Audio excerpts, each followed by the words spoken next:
श्री गणेशाय नमः। ओम नमः शिवाय। नमस्कार प्रिय भक्तगणों, आज करवा चौथ व्रत है तो सर्वप्रथम सभी माताओं बहनों को मेरी तरफ से करवा चौथ व्रत की हार्दिक शुभकामनाएं।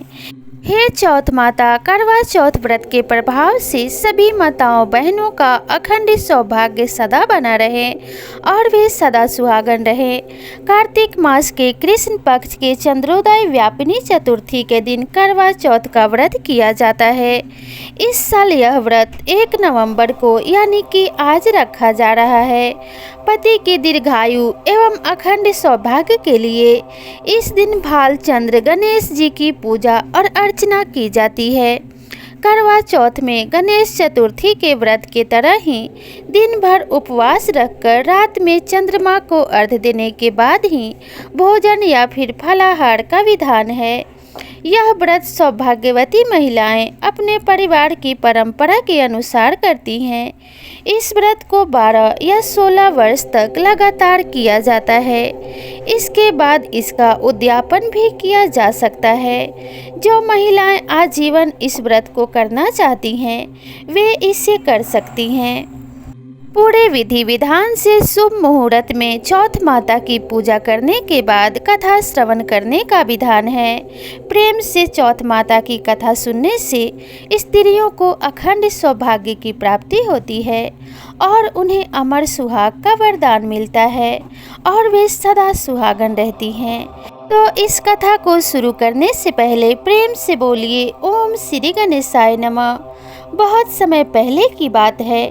एक साहूकार के 7 बेटे और उनकी एक बहन करवा थी। सभी 7 भाई अपनी बहन से बहुत प्यार करते थे, यहाँ तक कि वे पहले उसे खाना खिलाते और बाद में स्वयं खाते थे। एक बार उनकी बहन ससुराल से मायके आई हुई थी। शाम को जब भाई अपना व्यापार और व्यवसाय बंद कर घर आए तो उन्होंने देखा कि उनकी बहन बहुत व्याकुल थी। सभी भाई खाना खाने बैठे तो अपनी बहन से भी खाना खाने का आग्रह करने लगे, लेकिन बहन ने बताया कि उसका आज करवा चौथ का निर्जल व्रत है और वह खाना सिर्फ चंद्रमा को देखकर उसे अर्घ्य देकर ही खा सकती है। चूँकि चंद्रमा अभी तक निकला नहीं है, इसलिए वह भूख प्यास से व्याकुल हो उठी है। सबसे छोटे भाई को अपनी बहन की हालत देखी नहीं जाती है और वह दूर पीपल के पेड़ पर एक दीपक जलाकर चलने की ओट में रख देता है। दूर से देखने पर वह ऐसा प्रतीत होता है जैसे चतुर्थी का चांद निकला हो। इसके बाद भाई अपनी बहन को बताता है कि चांद निकल आया है, तुम उसे अर्घ्य देने के बाद भोजन कर सकती हो। बहन खुशी के मारे सीढ़ियों पर चढ़कर चांद को देखती है और उसे अर्घ्य देकर खाना खाने बैठ जाती है। वह पहला टुकड़ा मुंह में डालती है तो उसे छींक आ जाती है। दूसरा टुकड़ा मुंह में डालती है तो उसमें बाल निकल आता है और जैसे ही तीसरा टुकड़ा मुंह में डालने की कोशिश करती है कि उसके पति की मृत्यु का समाचार उसे मिलता है, वह बौखला जाती है और बहुत ही क्रोधित हो जाती है। उसकी भाभी उसे सच्चाई से अवगत कराती हैं कि उसके साथ ऐसा क्यों हुआ। करवा चौथ का व्रत गलत तरीके से टूटने के कारण उससे देवता नाराज हो गए हैं और उन्होंने ऐसा किया है।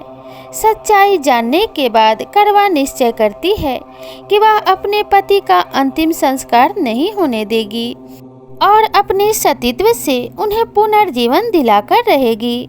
वह पूरे 1 साल तक अपने पति के शव के पास बैठी रहती है, उसकी देखभाल करती है। उसके ऊपर उगने वाली सुई नीमा घास को वह एकत्रित करती है। 1 साल बाद फिर करवा चौथ का दिन आता है। उसकी सभी भाभियां करवा चौथ का व्रत रखती है। जब भाभियां उसे आशीर्वाद लेने आती हैं तो वह प्रत्येक भाभी से यम सुई ले लो, पिए सुई दे दो, मुझे भी अपनी जैसी सुहागिन बना दो, ऐसा आग्रह करती हैं। लेकिन हर बार भाभी उसे अगली भाभी से आग्रह करने का कहकर चली जाती हैं। इस प्रकार जब 6ठे नंबर की भाभी आती हैं तो करवा उससे भी यही बात दोहराती है। यह भाभी उसे बताती है कि चूँकि सबसे छोटे भाई की वजह से उसका व्रत टूटा था अतः उसकी पत्नी में ही शक्ति है कि वह तुम्हारे पति को दोबारा जीवित कर सकती है। इसलिए जब वह आए तो उसे तुम पकड़ लेना, और जब तक वह तुम्हारे पति को जिंदा ना करे उसे छोड़ना नहीं। ऐसा कहकर चली जाती है। सबसे अंत में छोटी भाभी आती है। करवा उनसे भी सुहागिन बनाने का आग्रह करती है, लेकिन वह टाल मटोल करने लगती है। इसे देखकर करवा उन्हें जोर से पकड़ लेती है और अपने सुहाग को जिंदा करने के लिए कहती है।